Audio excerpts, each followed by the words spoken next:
நவராத்திரியில் கொலு அமைப்பது ஒரு புனித மார்க்கம். பொதுவாக 5, 7, 9 அல்லது 11 படிகளில் ஒற்றைப்படை எண்ணிக்கையில் கொலு வைக்கப்படுகிறது. இதில் 9 படிகள் மிக முக்கியமானதாக கருதப்படுகின்றன.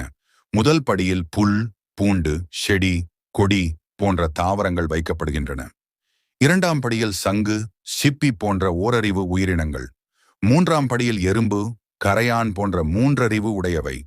நான்காம் படியில் நண்டு போன்ற 4 அறிவு உடைய உயிரினங்கள். ஐந்தாம் படியில் பறவைகள், விலங்குகள் போன்ற 5 அறிவு உடையவை. ஆறாம் படியில் மனிதர்கள், ஏழாம் படியில் சித்தர், முனிவர் போன்ற ஞானிகள். எட்டாம் படியில் நவக்கிரகங்கள் மற்றும் தெய்வங்கள். 9ஆம் படியில் சிவன், விஷ்ணு, சக்தி போன்ற பரம தெய்வங்கள் வைக்கப்படுகின்றன.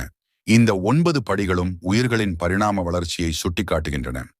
மேலும் மனித ஆன்மா படிப்படியாக உயர்ந்து இறைவனை அடையும் தத்துவத்தை உணர்த்துகின்றன.